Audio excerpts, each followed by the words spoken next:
റസൂലുള്ളാഹി സ്വല്ലല്ലാഹു അലൈഹി വസല്ലമയും സ്വഹാബത്തും പതിവ് പോലെ മദീന പള്ളിയിൽ ക്ലാസ് എടുത്തുകൊണ്ടിരിക്കുകയാണ്. നബി തങ്ങൾ പറഞ്ഞു, ഇന്ന് ഈ വഴി സ്വർഗസ്ഥനായ ഒരു മനുഷ്യൻ കടന്നു വരും. സ്വഹാബികളൊക്കെ സാഗൂതം വീക്ഷിച്ചു കൊണ്ടിരിക്കുന്നു, പ്രതീക്ഷയോടെ നോക്കിക്കൊണ്ടിരിക്കുന്നു. ആരായിരിക്കും ആ മനുഷ്യൻ? അതാ കടന്നു വരുന്നു.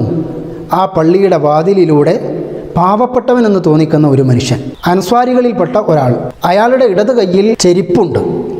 താടിയിലൂടെ ഉളുവെടുത്ത വെള്ളം ഇങ്ങനെ താഴോട്ട് ഒലിച്ചു വീഴുന്നുണ്ട്. രണ്ടാമത്തെ ദിവസവും റസൂലുള്ളാഹി സ്വല്ലല്ലാഹു അലൈഹി വസല്ലമ തങ്ങൾ സ്വഹാബികൾക്ക് ക്ലാസ് എടുത്തുകൊണ്ടിരിക്കുമ്പോൾ പറഞ്ഞു, ഇന്നും ആ മനുഷ്യൻ ഇതുവഴി കടന്നു വരും.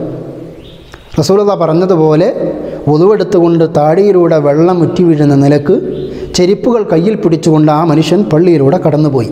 മൂന്നാമത്തെ ദിവസവും അതേപോലെ തന്നെ. സ്വഹാബത്തിനൊക്കെ ആശ്ചര്യം, എന്തായിരിക്കും ഈ മനുഷ്യൻ ചെയ്തിട്ടുണ്ടാവുക? സ്വർഗത്തിലേക്ക് പോകാൻ മാത്രം.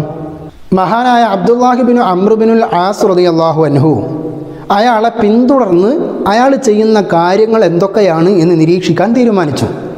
റസൂലുള്ളാഹിൻ്റെ ക്ലാസ് പിരിഞ്ഞു പോയ ശേഷം മഹാനവറുകൾ അയാളെ പിന്തുടർന്നുകൊണ്ട് പോയി. അയാളുടെ വീട്ടിൽ പോയി, അയാൾ പോകുന്ന വഴിക്കൊക്കെ പോയി. പക്ഷേ ഒന്നും കാണാൻ കഴിഞ്ഞില്ല. സാധാരണ ഒരു മനുഷ്യൻ എന്തൊക്കെ ഇബാദത്ത് ചെയ്യുമോ അതൊക്കെ തന്നെയാണ് അയാളും ചെയ്യുന്നത്. ഒടുവിൽ ചോദിക്കാൻ തന്നെ തീരുമാനിച്ചു, മനുഷ്യ, നിങ്ങൾ എന്താണ് അള്ളാഹുവിൻ്റെ റസൂൽ സ്വർഗസ്ഥൻ എന്ന് പറയാൻ മാത്രം നിങ്ങൾ ചെയ്യുന്ന അമലുകൾ? ആ മനുഷ്യൻ പറഞ്ഞു, ഞാൻ കൂടുതലായിട്ടൊന്നും ചെയ്യാറില്ല. നിങ്ങളൊക്കെ ചെയ്യുന്നത് പോലെയുള്ള അമലുകൾ തന്നെയാണ് ഞാനും ചെയ്യാറുള്ളത്. പക്ഷേ എനിക്കൊരു പ്രത്യേകതയുള്ളത്, ആഹുദു മൽജഇ വലൈസ ഫീ ഖൽബി ഗൈമ്റുൻ അലാ അഹദിൻ. ഒരാളോടും ദേഷ്യമില്ലാത്ത, ഒരാളോടും പകയില്ലാത്ത, വിദ്വേഷമില്ലാത്ത നിലക്കായിരിക്കും ഞാൻ എൻ്റെ കിടപ്പറ പ്രാപിക്കാറുള്ളത്, ഉറങ്ങാറുള്ളത് എന്ന് പറഞ്ഞു.